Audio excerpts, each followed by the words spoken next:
ಎಲ್ಲರಿಗೂ ನಮಸ್ಕಾರ. ಇವತ್ತಿನ ವಿಡಿಯೋದಲ್ಲಿ ನಾನು ಈ ಬಾಳೆಕುಂಡಿಗೆಯಿಂದ ಒಂದು ಈ ಸುಕ್ಕ ರೆಸಿಪಿಯನ್ನು ನಿಮ್ಮ ಮುಂದೆ ಮಾಡಿ ತೋರಿಸಲಿಕ್ಕಿದ್ದೀನಿ. ಬನ್ನಿ ಇವಾಗ ಅದರಿಂದ ನಾವು ಯಾವ ರೀತಿಯಾಗಿ ರೆಸಿಪಿಯನ್ನು ಮಾಡೋದು ಅಂತೇಳಿ ಇವತ್ತಿನ ವಿಡಿಯೋದಲ್ಲಿ ನೋಡಿಕೊಂಡು ಬರೋಣ. ನೋಡಿ, ಇವಾಗ ನಾವು ಈ ಬಾಳೆಕುಂಡಿಗೆಯ ಈ ಬೆಳೆದಿರೋ ಹೂವನ್ನೆಲ್ಲ ಬಿಡಿಸಿಕೊಳ್ಬೇಕು. ನೋಡಿ,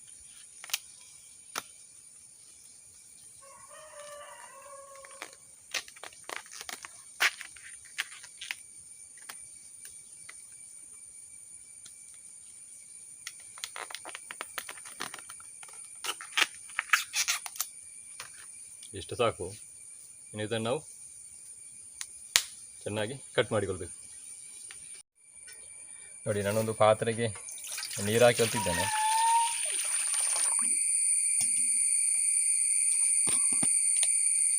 ಇವಾಗ ಆ ನೀರಿಗೆ ನಾನು ಸ್ವಲ್ಪ ಅರಶಿನ ಪುಡಿಯನ್ನು ಹಾಕಿ ಹೊತ್ತಿದ್ದೇನೆ.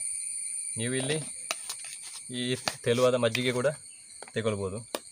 ಇದು ಯಾಕೆ ನಾವು ಈ ರೀತಿ ಮಾಡೋದು ಅಂತ ಹೇಳಿದರೆ, ಈ ಬಾಳೆ ಹೂವನ್ನು ನಾವು ಕಟ್ ಮಾಡಿದಾಗ ಅದು ಮತ್ತೆ ಕಪ್ಪಾಗ್ತದೆ. ಅದಕ್ಕೋಸ್ಕರ ನಾವು ನೀರಿಗೆ ಈ ರೀತಿಯಾಗಿ ಅರಶಿನ ಪುಡಿ ಹಾಕಿಕೊಳ್ಬೇಕು, ಅಥವಾ ಮಜ್ಜಿಗೆ ಇಟ್ಟುಕೊಂಡು ಅದಕ್ಕೆ ನಾವು ಕಟ್ ಮಾಡಿ ಹಾಕಿಕೊಳ್ಳುವಂಥದ್ದು. ಇದರ ತುದಿ ಭಾಗವನ್ನು ಕಟ್ ಮಾಡ್ತಿದ್ದೇನೆ. ಇವಾಗ ಮಧ್ಯಭಾಗದಿಂದ ಕಟ್ ಮಾಡಿ ತೆಗೆದಿದ್ದೇನೆ.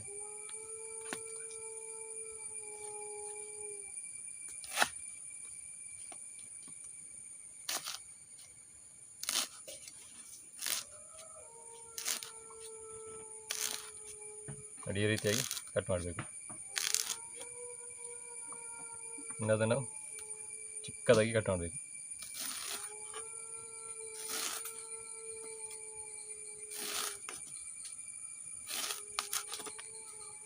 ಇಲ್ಲಿ ಈ ರೀತಿಯಾಗಿ ನೀರಿಗೆ ಹಾಕಿರುವಂಥದ್ದು.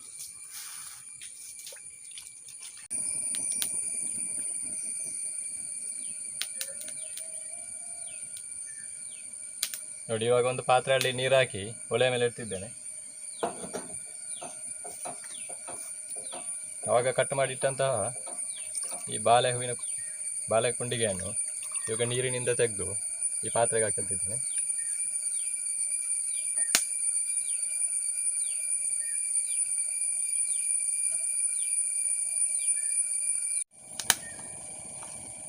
ನೋಡಿ, ಇವಾಗ ಇದಕ್ಕೆ ಉಪ್ಪನ್ನು ಸೇರಿಸ್ಕೊಳ್ತಿದ್ದೇನೆ.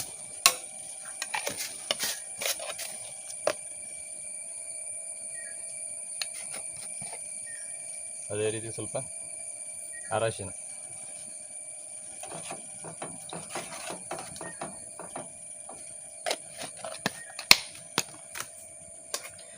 ಇದನ್ನು ಮುಚ್ಚಳವನ್ನು ಮುಚ್ಚಿ ಚೆನ್ನಾಗಿ ಬೇಯಿಸಿಕೊಳ್ಳುವ.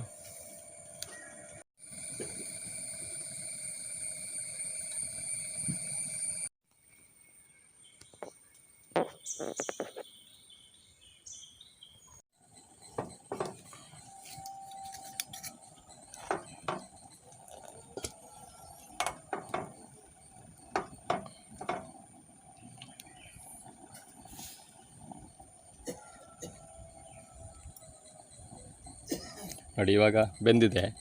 ನೋಡಿ, ಇದನ್ನೊಂದು 1/4 ಗಂಟೆಗಳ ಕಾಲ ಚೆನ್ನಾಗಿ ಬೇಯಿಸಿಕೊಂಡಿದ್ದೇನೆ. ನೋಡಿ, ಇವಾಗ ಸ್ಮ್ಯಾಶ್ ಆಗ್ತಾಯಿದೆ. ನೋಡಿ, ಹಾಗಾದರೆ ಇದು ಬೆಂದಿದೆ ಅಂತ ಅರ್ಥ. ಇವಾಗ ಇದನ್ನು ಒಳ್ಳೆಯಿಂದ ಕೆಳಗಿಳಿಸಿಕೊಳ್ಳುವ. ನೋಡಿ, ಇವಾಗ ನಾನು ಇದನ್ನು ನೀರಿನಿಂದ ತೆಗೆದು ಬೇರೊಂದು ಪಾತ್ರೆಗೆ ಹಾಕಿಕೊಳ್ತಿದ್ದೇನೆ.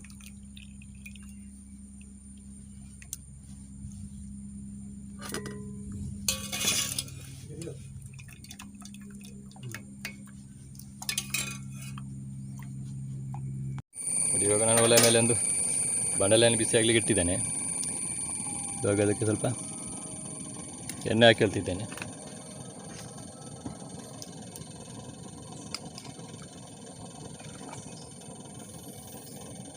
ಇವಾಗ 1 ಟೀ ಸ್ಪೂನ್ ಆಗುವಷ್ಟು ಸಾಸಿವೆ ಹಾಕೊಂಡಿದ್ದೇನೆ.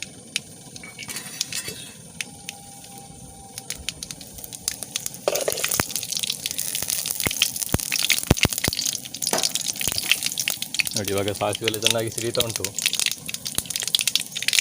ಇವಾಗ 1-2 ಸಲ ಕರಿಬೇವು ಹಾಕಬೇಕು.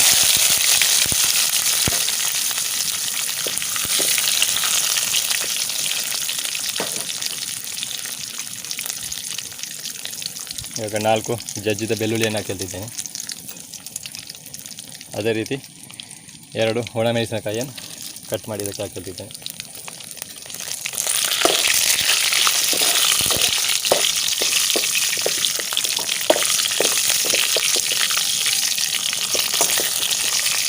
ಇವಾಗ 3 ಹಸಿಮೆಣಸನ್ನು ಕಟ್ ಮಾಡಿ ತಗೊಂಡಿದ್ದೇನೆ.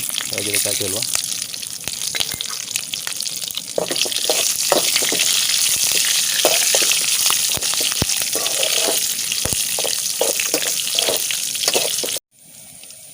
ನೋಡಿ, ಇವಾಗ ಒಂದು ನೀರುಳ್ಳಿಯನ್ನು ಕಟ್ ಮಾಡಿ ಇದಕ್ಕೆ ಹಾಕಿದ್ದೇನೆ.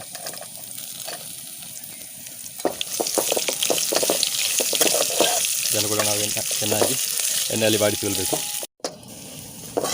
ಇವಾಗ ನೀರುಳ್ಳಿಯನ್ನು ಕೂಡ ಚೆನ್ನಾಗಿ ಎಣ್ಣೆಯಲ್ಲಿ ಬಾಡಿಸಿಕೊಂಡಿದ್ದೇನೆ. ಇವಾಗ ಒಂದು 1/4 ಕಪ್ ಆಗುವಷ್ಟು ತೆಂಗಿನ ಸುರಿಯನ್ನು ಇದಕ್ಕೆ ಸೇರಿಸಿಕೊಳ್ತಿದ್ದೇನೆ. ನೀವು ಲಾಸ್ಟಿಗೆ ಬೇಕಿದ್ದರೂ ಸೇರಿಸಿಕೊಳ್ಬೋದು. ಆದರೆ ಇವಾಗ ಸ್ವಲ್ಪ ಸೇರಿಸಿಕೊಂಡು ತೆಂಗಿನಕಾಯಿಯನ್ನು ಸ್ವಲ್ಪ ಎಣ್ಣೆಯಲ್ಲಿ ಫ್ರೈ ಮಾಡಿದರೆ ಸ್ವಲ್ಪ ಟೇಸ್ಟ್ ಚೆನ್ನಾಗಿ ಬರ್ತದೆ. ಅದಕ್ಕೋಸ್ಕರ ನಾನು ತೆಂಗಿನ ತುರಿಯನ್ನು ಇವಾಗಲೇ ಸೇರಿಸಿಕೊಳ್ತಿದ್ದೇನೆ.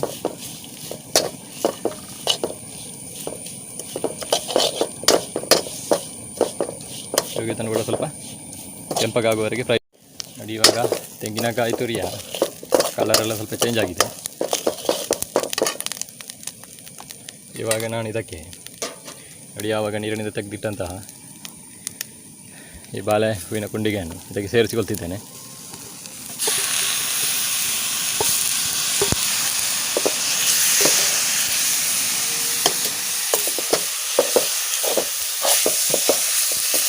ಇದನ್ನು ಚೆನ್ನಾಗಿ ಮಿಶ್ರಣ ಮಾಡಬೇಕು. ಇವಾಗ ಇದಕ್ಕೆ ಚಿಟಿಗೆ ಅರಶಿನವನ್ನು ಸೇರಿಸಿಕೊಳ್ತಿದ್ದೇನೆ.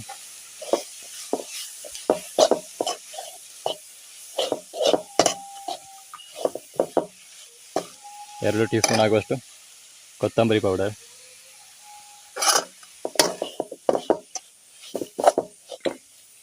1/4 ಟೀ ಸ್ಪೂನ್ ಆಗುವಷ್ಟು ಜೀರಿಗೆ ಪುಡಿ,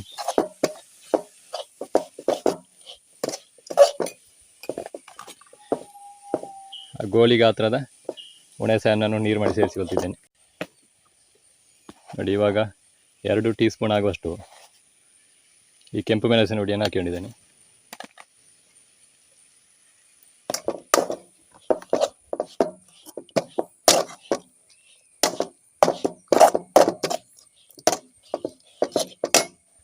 ರುಚಿಗೆ ತಕ್ಕಷ್ಟು ಉಪ್ಪು.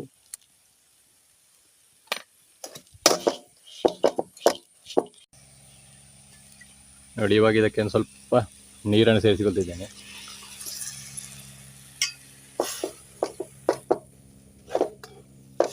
ಇನ್ನು ಇದನ್ನು ಮುಚ್ಚಳವನ್ನು ಮುಚ್ಚಿ ಒಂದು 5 ನಿಮಿಷ ಚೆನ್ನಾಗಿ ಬೇಯಿಸಿಕೊಳ್ಬೇಕು.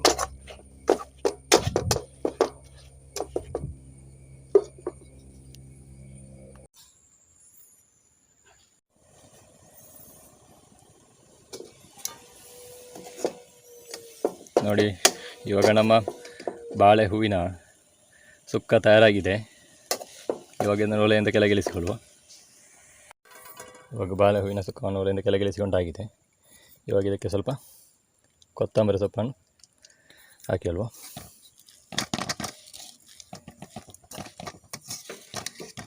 ನೋಡಿ ನಮ್ಮ ಸುಕ್ಕ ಯಾವ ರೀತಿಯಾಗಿ ಬಂದಿದೆ ಅಂತ. ಬಾಳೆ ಹೂವಿನಿಂದ ತಯಾರಿಸಿರುವಂತಹ ಸುಕ್ಕ ರೆಸಿಪಿ.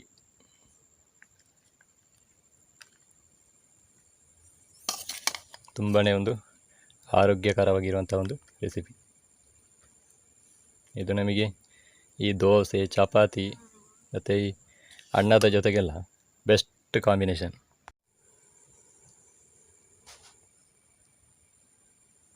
ನೋಡಿದ್ರಲ್ಲ, ಬಾಳೆ ಹೂವಿನ ಸುಕ್ಕ ರೆಸಿಪಿ ತಯಾರಾಗಿದೆ. ಇವಾಗ ನಾವು ಸ್ವಲ್ಪ ಟೇಸ್ಟ್ ನೋಡುವ.